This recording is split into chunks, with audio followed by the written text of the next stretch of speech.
sécurité humaine, formation professionnelle, accueil. Décidez d'agir avec Fiducial Sécurité, l'expert français de la sécurité privée, présent. Les vraies voix qui font bouger la France. Frédéric Brindel pour l'emploi avec Jérôme Laverny et les entrepreneurs. C'est un plaisir de se retrouver. Ce monde du travail qui est souvent clivant, il y a deux grandes parties. Il y a ceux qui ont le pouvoir, les chefs d'entreprise, et puis il y a ceux qui ne l'ont pas, les employés. Alors on défend les employés qui ont leurs avantages, leurs inconvénients. On attaque les chefs d'entreprise, mais qui ont aussi leurs défauts. Mais alors on oublie quelqu'un, on oublie les petits chefs d'entreprise. Et oui, parce que ces petites entreprises, qui sont le premier employeur de France, finalement, sont-elles aidées et considérés à leur juste valeur? Quand on pense qu'il y a deux camps, non, il y en a sans doute un troisième. Et souvent, ce troisième camp est oublié. Bonsoir Jérôme Laverny, directeur du réseau national des missions emploi. Avant de présenter nos invités, Jérôme, sur ce thème que vous avez choisi, je pense que le positionnement de ces petites entreprises en France n'est pas assez compris. Oui, bien entendu. L'expression est devenue proverbiale. Premier employeur de France et toutes les éloges qu'on tresse à ce genre de petite entreprise. L'idée, c'est de savoir, est-ce que au rendez-vous, ces éloges se traduisent véritablement dans la réalité par des pratiques d'accompagnement, d'aide, et ne restent pas simplement cantonnés aux envolées lyriques, aux mots, aux verbes. Mais est-ce qu'il y a véritablement quelque chose qui se passe? Et force est de constater que si on gratte un petit peu la réalité, alors il y a des choses, il ne faut pas tout dénigrer, bien sûr, mais il y a encore pas mal de chemin à faire. L'emploi, on est un registre. Beaucoup de contrats aidés ou de mesures ont été décidés par un certain nombre de gouvernements. Il ne s'agit certainement pas de viser l'actuel ou celui à venir, faire un procès d'intention. Non, de nombreux gouvernements ont pris des mesures en oubliant au passage qu'une petite entreprise, c'est une entreprise qui n'a pas de DRH, dont le DRH est un expert comptable qui peut être est sympathique mais payant. D'où ce sentiment d'oubli finalement, parce qu'on a des représentations bien précises, oui, et on oublie dans ces représentations de les placer. Pour en parler avec nous, Jérôme Laverny. Oui, juste encore deux petites choses pour l'introduction et pour illustration de ce manque de traduction dans les faits. Des éloges qu'on tresse à ces petites entreprises. Le plus grand salon de l'emploi à Paris, place de la Concorde, c'est un salon où les entreprises sont invitées, alors c'est à payer surtout 5 000 €. Donc ça veut dire que s'agissant du premier employeur de France, celui qui a le plus d'emplois, il ne va pas payer 5 000 €, donc il ne sera pas place de la Concorde. C'est dire combien ces entreprises, ces petites entreprises, oui bien entendu, doivent attirer toute notre sympathie, et pas simplement parce que moi je mesure 1,65 m, c'est pas pour ça que je les trouve belles, ces petites entreprises. Moi, j'aurais pas dit. Mais c'est surtout parce qu'effectivement, elles sont pourvoyeuses du plus grand nombre d'emplois et du plus grand développement sur notamment les territoires dont on a parlé un certain nombre de fois à cette antenne. Jean-Christophe Repon, le président de la CAPEB, est avec nous. Pour mémoire, la CAPEB, syndicat patronal de l'artisanat du bâtiment, qui s'occupe plus particulièrement des TPE et PME. Bonsoir Jean-Christophe Repon. Bonsoir. On va saluer deux employeurs, deux chefs d'entreprise, deux artisans aussi d'une certaine manière. Alors oui et non, mais en fait ils incarnent ces petites entreprises. Nous avons Sandra Séquinger. Est-ce que je le prononce bien, Sandra? Est-ce qu'on le prononce comme ça, Séquinger? C'est bien ça, Séquinger. Ouais, parce que nous partons à Nancy où vous êtes boulangère, et alors bon, souvent au niveau de l'accent, on peut peut-être prononcer différemment. Une boulangère avec nous et un restaurateur de Montpellier, Boris Leclerc. Bonsoir Boris. Bonsoir. Alors je veux dire que je suis à la fois restaurateur et viticulteur. Alors là, vous êtes... Une double casquette. Ouais, mais c'est beau parce que finalement, vous êtes jugé parti. Hein? Vous allez vous chercher. De dire qu'on fait tout ce qui se voit, ce qui se mange et ce qui se partage en famille, entre copains. Voilà notre métier. Voilà. Donc c'est que du plaisir, évidemment. Et si en plus on vous propose le pain de Sandra Séquinger et accessoirement ces bons desserts, je pense qu'on fera des heureux. Un mot, Jean-Christophe Repon, sur ce que Jérôme Laverny évoquait, ce sort des petites entreprises finalement. Est-ce que le constat aujourd'hui est alarmant? Est-ce que quand on pose le problème comme on l'a posé, c'est-à-dire on ne tient pas compte de leurs problématiques. Est-ce que c'est une réalité ?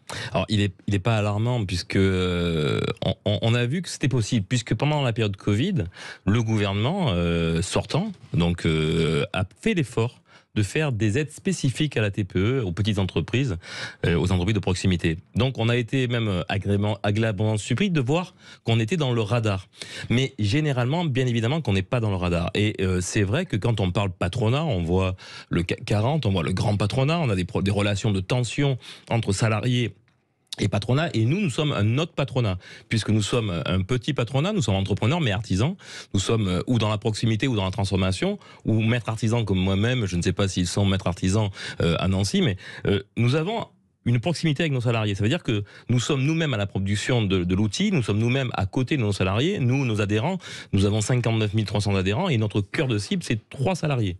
Et après, nous avons à 40% de nos artisans qui ne sont sans salariés. Donc, ce patronat-là n'est pas visible et n'est pas audible. Et puis, comme on descend peu dans la rue pour le faire entendre, rien à voir avec le président général d'une entreprise du CAC 40. Rien à voir, strictement rien à voir. En revanche, peut-être plus à voir avec celui qui est employé finalement, parce que au niveau, en ce qui concerne le niveau de vie, on est plus sur ce. Nous avons rarement de réflexion sur savoir si on doit diviser nos revenus de chef d'entreprise, parce qu'on gagne rarement, et je souhaite que quelqu'un le fasse, mais 10 fois le salaire de notre salarié. Donc ça veut dire qu'on a une répartition des richesses, une répartition de notre compétence sur l'ensemble du territoire, parce que nous maillons le territoire. C'est ça qui est essentiel. Ce qu'on a vu en période Covid, c'est que l'ensemble des entreprises de proximité, l'artisanat, mais aussi les entreprises de proximité, ont fait le job, ont été là, ont gardé l'emploi, ont même fait de l'emploi, et donc c'est une richesse exceptionnelle. Donc on souhaite que le futur gouvernement, le plus proche sera-t-il, puisse toujours garder cette vision-là et ne pas nous renvoyer, j'allais dire, dans les soutes de la machinerie une fois que la partie crise soit passée. Allons dans notre petite entreprise, là, enfin dans nos, puisqu'il y en a 2 ce soir. Peut-être Jérôme Laverny, vous vouliez ajouter ? Oui, un commentaire pour rebondir sur ce que disait Jean-Christophe Repon sur le sujet des salaires. Nous avons à cette antenne fait puisque nous sortons d'une période électorale présidentielle et rentrons dans une autre législative, on s'est penché un petit peu sur les programmes qui, pour un certain nombre d'entre eux, agitaient une augmentation, soit des salaires d'une manière générale, soit du SMIC en particulier, 1004, 1005, 1006, peu importe. Et pour faire le constat que ces programmes étaient vraiment très indigents, très pauvres en contenu. Et ça, c'en est un exemple. Ça ne veut rien dire augmenter le SMIC pour une grande entreprise et augmenter le SMIC c'est pas du tout le même rapport de force. Ça ne veut strictement rien dire, comme on avait déjà dit à cette antenne, que augmenter le SMIC à Paris et augmenter le SMIC en Lozère ou en Creuse, ça n'a pas la même chose. C'est dire encore une fois le manque de contenu que de ces programmes. Bon. Le vécu sur le terrain, Sandra Séquinger. Alors pardonnez-moi cette petite expérience personnelle, mais j'ai une maman, maître artisan coiffeur, qui dans les années 70 s'est installée son salon de coiffure et elle a pu s'acheter une maison, elle a pu se développer. Est-ce qu'aujourd'hui, un boulanger, un artisan, un commerçant, chère Sandra Séquinger, peut espérer se développer financièrement comme avant ? Nous, force d'expérience, parce que ça fait 23 années qu'on est installé, on a vu que tout ce qui rentrait, ça ressortait. Ouais. Donc, avoir des moyens comme avant, non. On est surtaxé, je ne vais pas aller jusqu'à racketter, mais c'est carrément ça, quoi. Je veux dire, on ne s'y retrouve pas au prorata des heures travaillées. C'est pour nous plus attrayant, on n'a plus l'ambition, c'est plus comme avant. Ouais, les fameuses charges. Jérôme Laverny parlait, et Jérôme va vous poser une question d'ailleurs, mais je fais le lien avec ce que vous disiez, Jérôme. Quand vous parlez d'augmenter le SMIC ou pas, c'est pas tant ça, c'est est-ce qu'on enlève suffisamment de charges pour les petits chefs d'entreprise pour qu'ils puissent les payer plus cher? Votre question, Jérôme. Oui, en tout cas, la proposition de façon pyramidale, elle me semble pas très efficace. Oui, une question. Puisqu'il est question d'emploi, et sur l'apprentissage, quelle a été votre pratique dans les dernières années? Quelle est la situation actuellement? Puis j'aurais une autre question plus précise. Alors si j'y vais tout de suite, un apprenti, vous recrutez un apprenti pâtissier, un apprenti boulanger, un apprenti qui fait les deux? Sandra Séquinger. Alors on recrute apprenti pâtissier, apprenti boulanger. Depuis 23 ans, on a toujours eu des apprentis avec une facilité, avec des candidats. Aujourd'hui, il n'y en a plus. Deux commentaires. Et le recrutement est très très difficile. Et pourquoi? Quelle explication vous donnez? Alors, je pense que le cliché apprentissage est toujours mis en avant, alors qu'aujourd'hui, on peut dire qu'un bon manuel peut gagner sa vie. Voilà, bien plus qu'un salarié, hein, c'est sûr, il y a des heures, mais on peut gagner notre vie en étant manuel. Jérôme Laverny, ça, c'est plus mis en avant. Je trouve qu'aujourd'hui, c'est plus mis en avant. L'apprentissage n'est pas assez mis en avant. Oui, 2 commentaires à ce sujet. Au-delà de l'apprentissage, on paye aujourd'hui de façon très lourde la facture d'une mauvaise orientation où on a dénigré un certain nombre de métiers manuels, où on les a ignorés. Il y a des métiers qui ne sont pas du tout connus. Un autre commentaire également. Madame Séquinger dit « Je veux un apprenti pâtissier, je veux un apprenti boulanger, et pas l'un et l'autre. » Comment se traduit l'ignorance parfois de certains de ces métiers? Eh bien, on a fait un bac pro boulanger-pâtissier qui ne correspond pas du tout aux besoins d'un employeur. Un boulanger, il veut soit un apprenti pâtissier, soit un apprenti boulanger, mais pas les deux en même temps. Ce bac pro est complètement nul, si ce n'est que agiter le terme de bac. Et puis, dernière chose, on parle des besoins de recrutement qui ne sont pas pourvus dans un certain nombre de secteurs, on va en parler dans la restauration, mais on ne dit pas assez que les CFA, les organismes de formation, eux-mêmes sont touchés par ces besoins de recrutement non pourvus et qu'il y a des classes vides au sein de ces établissements. Alors sur Sud Radio, si vous étiez présent avec nous précédemment dans Les Vraies Voix, on est dans la continuité de notre débat puisque nous avons évoqué la pénurie de serveurs dans le domaine de la restauration en posant la question volontairement provocatrice, mais travailler est-il toujours rentable? Finalement, on est dans cette vraie question, la question de la restauration justement. On en parle avec Boris Leclerc de Montpellier dans un instant. Sécurité humaine, formation professionnelle, accueil. Décidez d'agir avec Fiducial Sécurité, l'expert français de la sécurité privée, présente. Les vraies voix qui font bouger la France. Frédéric Brindel pour l'emploi avec Jérôme Laverny et les entrepreneurs. Les petites entreprises, ces premiers employeurs de France. Alors, ces petites entreprises sont-elles aidées et considérées à leur juste valeur? C'est le thème de cette soirée, de ce rendez-vous proposé par Jérôme Laverny, le directeur du réseau national des missions emploi. Jean-Christophe Repon est avec nous, le président de la CAPEB. Nous avons le très beau témoignage de Sandra Séquinger, qui est boulangère à Nancy. Bon, il nous a mis l'eau à la bouche, donc ça va être très beau aussi. Boris Leclerc, restaurateur à Montpellier, mais il est aussi viticulteur, donc vous avez compris qu'il va vraiment nous mettre l'eau à la bouche. Boris Leclerc, petite entreprise, même question finalement que pour Sandra Séquinger. Il y a possibilité de se développer, de gagner de l'argent, de pouvoir prospérer aujourd'hui ou pas? Alors, il faut que vous sachiez que je suis un éternel optimiste. Alors, j'ai envie de dire oui. En tout cas, j'y consacre 100% de mon énergie. Mais je voudrais revenir sur ce que disait Jérôme Laverny dans ses premiers propos et qui parlait de la traduction des belles paroles ou des ambitions politiques en pratique et en actes. Et ça, c'est vraiment sympa. Il y a un problème, par exemple. Moi, je vous parle de mon domaine viticole. On a tous observé aujourd'hui des problèmes de climat, de réchauffement climatique. Eh bien, nous, on est à la super pointe de la lutte contre ça. C'est-à-dire qu'on fait de l'agroforesterie.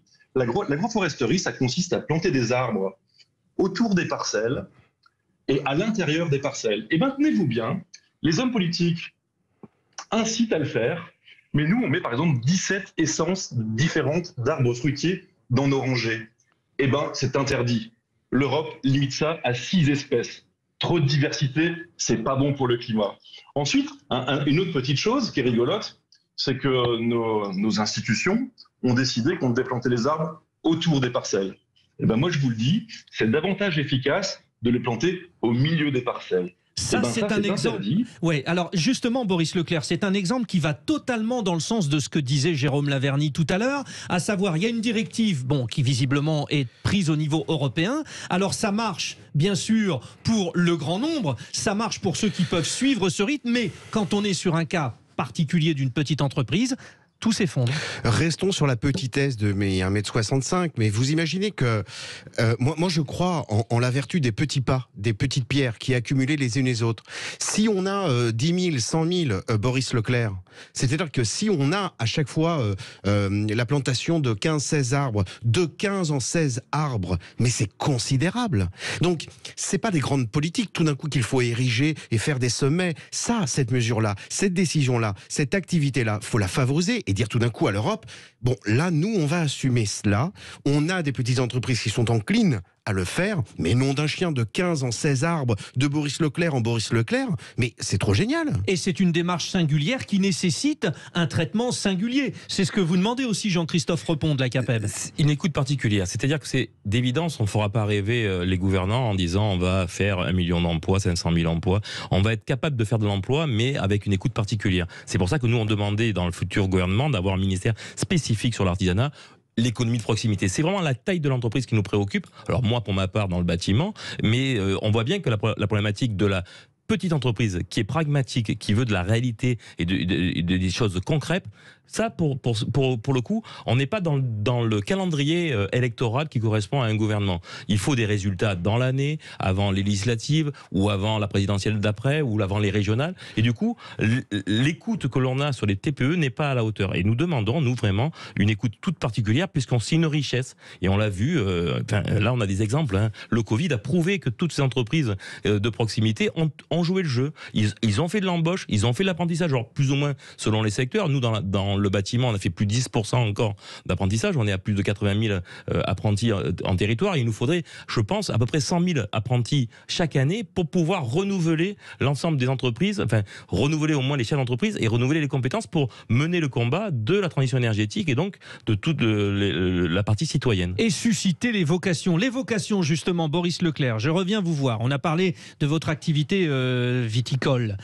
Parlons de la restauration. C'était un de nos débats tout à l'heure dans Les Vraies Voix. On a eu un beau témoignage d'une auditrice, d'ailleurs, qui est une ancienne serveuse, qui disait que ce métier était magnifique. Moi, je me suis même permis de dire que nous, qui faisons de la radio, de la télévision, servir finalement en salle, ça ressemble un peu à notre travail. Moi, j'ai fait du spectacle. Bah oui. C'est le monde du spectacle. Avoir un serveur magnifique, c'est une soirée réussie.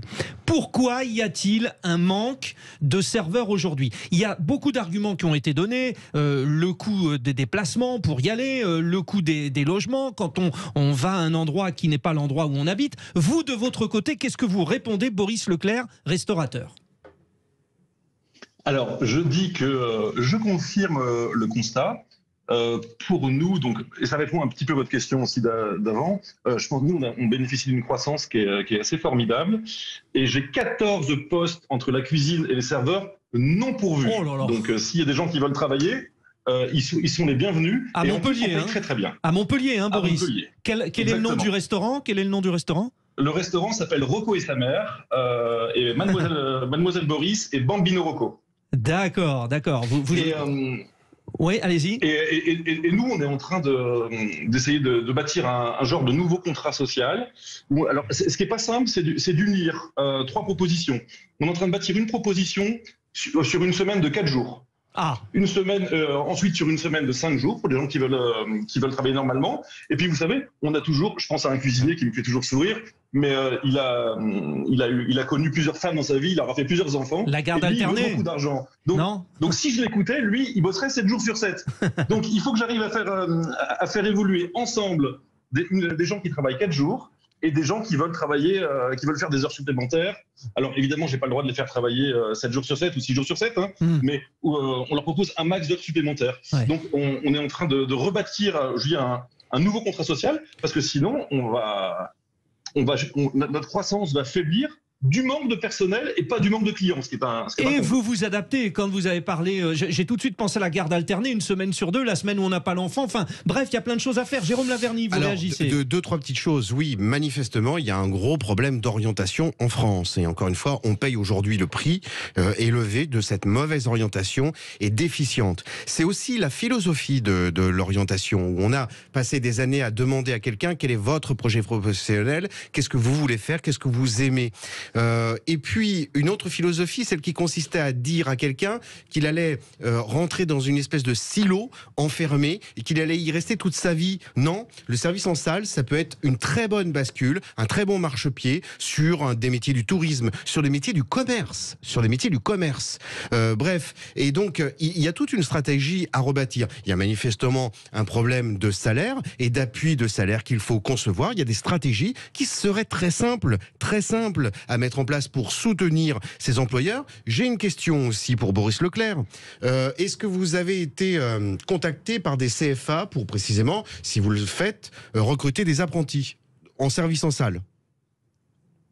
Alors, c'est pas eux qui m'ont contacté, c'est moi qui les contacte parce voilà, ça c'est problématique. On a un énorme besoin. Ça c'est problématique. Mais c'est vrai qu'on est en concurrence avec les restaurants étoilés qui sont très attrayants, pour les jeunes et ça leur constitue un CV important. Et nous, on a des restaurants bistronomiques avec du volume et avec un quantitatif horaire journalier qui est important. Et donc, c'est un peu plus compliqué. Mais évidemment, on déploie tous les trésors d'ingéniosité pour recruter des jeunes. Alors, nous, on a même été jusqu'à proposer les services d'un ostéopathe. C'est-à-dire que l'après-midi, quand les cuisiniers entre deux services, à mes frais, je leur procure un ostéopathe qui à la fois les masse, les détend et leur fait des conseils posturaux pour prendre soin de leur santé. Au niveau de la posture, c'est pas simple. On innove. Ça, c'est très très problématique ce que vient de dire Boris Leclerc, parce que ça veut dire quoi? Ça veut dire qu'un CFA, il fonctionne souvent adossé au rôle, au protagonisme d'un chargé de relations entreprise. Un chargé de relations entreprise, parfois pour un énorme CFA. Vous comprenez bien que ce gars-là, qui doit aller trouver des entreprises, logiquement pour ses apprentis, il va aller voir les plus grandes entreprises, pas les plus petites, parce que c'est chronophage, parce que pour lui, c'est plus valorisant de venir dire, j'ai été chez Sodexo, j'ai été chez je ne sais qui, et il y a 10 postes, plutôt que d'aller dans le restaurant.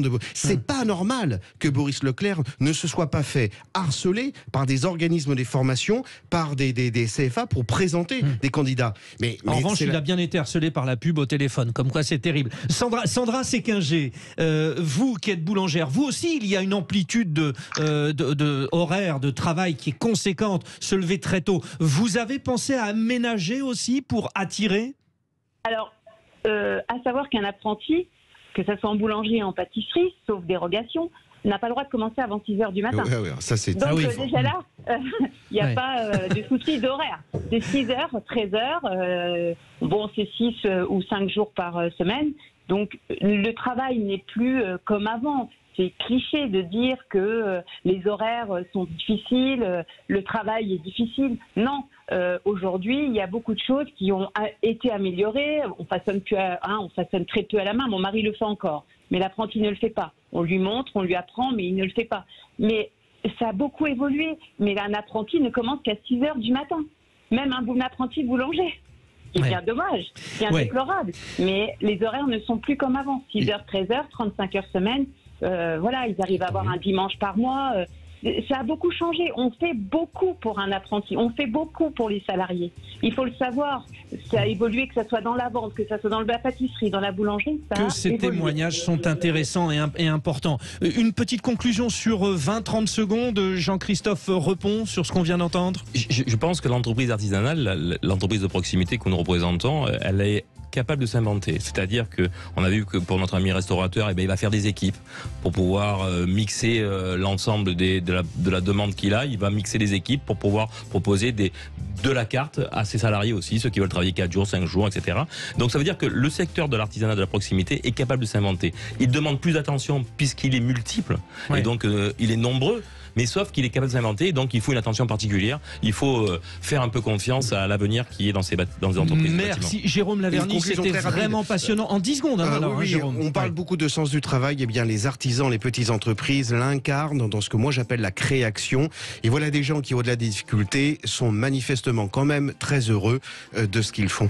Merci pour ce rendez-vous, Jérôme Laverny, directeur du réseau national des missions emploi. Merci et longue vie au restaurant de Boris Leclerc, là-bas à Montpellier. On ira faire une émission. On ira faire une émission. Sandra Séquinger, la boulangère à Nancy. Merci aussi Jean-Christophe Repon. On vous retrouve régulièrement sur l'antenne de Sud Radio. Vous êtes le président de la CAPEB.